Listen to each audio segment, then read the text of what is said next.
ಮಹಾರಾಷ್ಟ್ರದಲ್ಲಿ ಚಿರಾಪುಂಜಿ ಮೀರಿಸಿದ ಮಹಾಮಳೆ ರಣಮಳೆಗೆ ಮಹಾರಾಷ್ಟ್ರದಲ್ಲಿ ಅಲ್ಲೋಲ ಕಲ್ಲೋಲ ಆಗ್ತಾ ಇದೆ. ಭೀಕರ ಮಳೆ ಉಕ್ಕೆರಿದ ನದಿಗಳು ಒಂದು ಕಡೆ ಸಂತಸ, ನದಿಗಳು ಉಕ್ಕಿ ಹರಿತಾ ಇದೆ, ನೀರಿನ ಕೊರತೆ ಆಗಲ್ಲ ಅಂತ.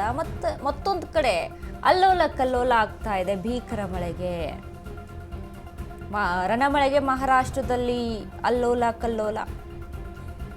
ಭೀಕರ ಮಳೆ ಉಕ್ಕೆರಿದ ನದಿಗಳು, ಪ್ರಚಂಡ ಪ್ರವಾಹದ ಭೀತಿ ಕೂಡ.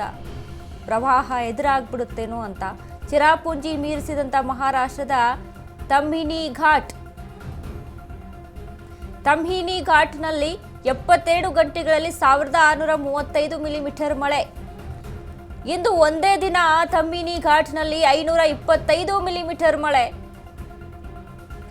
ಸತತ 3 ದಿನ 500 ಮಿಲಿಮೀಟರ್ ಗಡಿ ದಾಟಿದ ಭಾರೀ ಮಳೆ. ಹೊಳೆಯಂತಾದ ತಮ್ಹಿನಿ ಘಾಟ್ನಲ್ಲಿನ ರಾಷ್ಟ್ರೀಯ ಹೆದ್ದಾರಿ. ನೀರಿನಲ್ಲೇ ವಾಹನ ಚಲಾಯಿಸಿಕೊಂಡು ಹೋಗ್ತಿರುವಂತಹ ಸವಾರರು. ಮಹಾರಾಷ್ಟ್ರದಲ್ಲಿ ಚಿರಾಪುಂಜಿಯನ್ನ ಮೀರಿಸಿದ ಮಹಾಮಳೆ. ಅಂದ್ರೆ ಚಿರಾಪುಂಜಿಯಲ್ಲಿ ಯಾವ ರೀತಿಯಾಗಿ ಮಳೆ ಆಗಿತ್ತು, ಒಂದು ರೀತಿಯಾಗಿ ಹಿಂಗೂ ಮಳೆ ಆಗ್ಬೋದೇನಪ್ಪ ಅಂತ ಆ ಒಂದು ರೀತಿಯಲ್ಲಿ ಆಶ್ಚರ್ಯಕರವಾಗಿರುವಂಥ ಎಲ್ಲ ಜನ ದಿಗ್ಭ್ರಮೆ ಆಗಬೇಕು, ಆ ರೀತಿಯಲ್ಲಿ ಮಳೆ ಸುರಿದಿತ್ತು. ಈಗ ಅದೇ ರೀತಿಯಾಗಿ ನೋಡಿ, ಮಹಾರಾಷ್ಟ್ರದ ತಮ್ಹಿನಿ ಘಾಟ್ ರೋಡಲ್ಲಿ ಸಹಿತ ನೀರು ನುಗ್ತಾ ಇದೆ. ಆ ರೋಡಲ್ಲಿ ಆ ರೀತಿಯಾಗಿ ರೋಡ್ನಲ್ಲೇ ಅಂಥ ನೀರಿನಲ್ಲೇ ಕೂಡ ಸಂಚಾರ ಮಾಡ್ತಾರೆ, ವಾಹನ ಸವಾರರು ಅಲ್ಲಿ ಸಂಚಾರ ಮಾಡ್ತಾ ಇದ್ದಾರೆ ಅಂತೆ. ತಮ್ಹಿನಿ ಘಾಟ್ ತುಂಬಿ ಹರಿತಾ ಇದೆ. ಸತತವಾಗಿ 1600ಕ್ಕೂ ಹೆಚ್ಚು ಮಿಲಿಮೀಟರ್ ಮಳೆ ಆಗಿರುವಂಥದ್ದು. ಮಹಾರಾಷ್ಟ್ರದಲ್ಲಿ ನಾಸಿಕ್ನಲ್ಲಿ ಭಾರಿ ವರ್ಷಧಾರೆ ಆಗ್ತಾ ಇದೆ. ನಾಸಿಕ್ನ ಗೋದಾವರಿ ನದಿಯಲ್ಲಿ ಭೀಕರ ಪ್ರವಾಹ. ನಂದೂರ್ ಮಧ್ವೇಶ್ವರ ಡ್ಯಾಂನಿಂದ ನೀರು ಬಿಡುಗಡೆ ಮಾಡಲಾಗ್ತಾ ಇದೆ.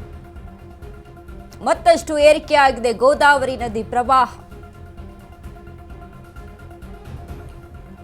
ತ್ರಯಂಬಕೇಶ್ವರನಿಗೆ ಜಲ ದಿಗ್ಬಂಧನ ಹಾಕಿದ ಗೋದಾವರಿ. ಸಂಪೂರ್ಣವಾಗಿ ಜಲಾವೃತಗೊಂಡ ತ್ರಯಂಬಕೇಶ್ವರ ದೇಗುಲ. ತ್ರಯಂಬಕೇಶ್ವರನ ಬಳಿ ಇರುವಂತಹ ಹನುಮನಿಗೆ ಜಲ ದಿಗ್ಬಂಧನ ಆಗಿದೆ.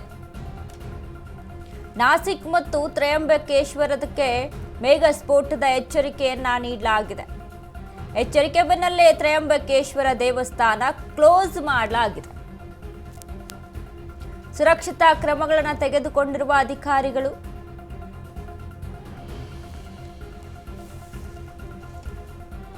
ಹುಚ್ಚಾಟ ಮಾಡೋರಿಗೆ ಪೊಲೀಸರಿಂದ ಲಾಠಿ ಏಟು. 12 ಜ್ಯೋತಿರ್ಲಿಂಗಗಳಲ್ಲಿ ಒಂದಾಗಿರುವಂತಹ ತ್ರಯಂಬಕೇಶ್ವರ ದೇಗುಲ ಮಹಾರಾಷ್ಟ್ರದ ನಾಸಿಕ್ನಲ್ಲಿ ಭಾರಿ ವರ್ಷಧಾರೆ ಆಗ್ತಾ ಇದೆ.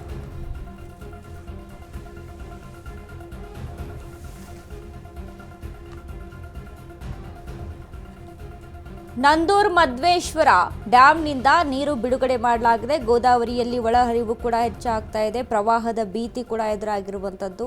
ತ್ರಯಂಬಕೇಶ್ವರ ಟೆಂಪಲ್ ಅನ್ನ ಕ್ಲೋಸ್ ಮಾಡಲಾಗಿದೆ ತಾತ್ಕಾಲಿಕವಾಗಿ. ಇನ್ನು ಭದ್ರತೆಯ ವ್ಯವಸ್ಥೆಯಿಂದಾಗಿ ಯಾರು ಕೂಡ ಅಲ್ಲಿ ಹುಚ್ಚಾಟವನ್ನು ಮೆರಿಬಾರ್ದು, ಯಾರು ಕೂಡ ಸೆಲ್ಫಿಗಾಗಿ, ವಿಡಿಯೋದಕ್ಕಾಗಿ ಅಥವಾ ಇನ್ನೊಂಥರ ಏನೋ ಸೋಷಿಯಲ್ ಮೀಡಿಯಾದಲ್ಲಿ ಏನೋ ಒಂದು ವಿಡಿಯೋವನ್ನು ಮಾಡಿಬಿಡಬೇಕು, ವ್ಯೂಸ್ ಲೈಕ್ಸ್ ಬಂದುಬಿಡುತ್ತೆ ಅಂತ ಹುಚ್ಚಾಟ ಯಾರು ಮಾಡಬಾರ್ದು ಅಂತ ಆ ರೀತಿಯಲ್ಲೂ ಕೂಡ ಅಲ್ಲಿ ಮುನ್ನೆಚ್ಚರಿಕೆ ಕ್ರಮಗಳನ್ನು ತೆಗೆದುಕೊಂಡಿದ್ದಾರೆ. ಇನ್ನು ಅಲ್ಲಿ ಹನುಮನ ಒಂದು ಮೂರ್ತಿಯನ್ನು ಕೂಡ ನೋಡ್ತಾ ಇದ್ದೀವಿ ನಾವು. ಪೂರ್ತಿಯಾಗಿ ನೀರಿನಲ್ಲಿ ಜಲ ದಿಗ್ಬಂಧನ ಆಗ್ಬಿಟ್ಟಿದೆ, ಆ ರೀತಿಯಾಗಿ ಕಾಣಿಸ್ತಾ ಇದೆ. ಇನ್ನು ಟೆಂಪಲ್ನ ಸುತ್ತಮುತ್ತ ಕೂಡ ನೀರೇ ಇರುವಂಥದ್ದು. ಎಲ್ಲಿ ನೋಡಿದ್ರು ನೀರು. ಮಳೆ ನೀರಿನಿಂದ ಭರ್ತಿಯಾದ ಪುಣೆಯ ಖಡಕ್ವಾಸ್ಲಾ ಆಣೆಕಟ್ಟು. ಮೂಠಾ ನದಿಗೆ ಅಡ್ಡಲಾಗಿ ಕಟ್ಟಿರುವಂತಹ ಖಡಕ್ವಾಸ್ಲಾ ಆಣೆಕಟ್ಟು. ಖಡಕ್ವಾಸ್ಲಾ ಡ್ಯಾಂನಿಂದ 27,000 ಕ್ಯೂಸೆಕ್ ನೀರು ಬಿಡುಗಡೆಯಾಗಿದೆ.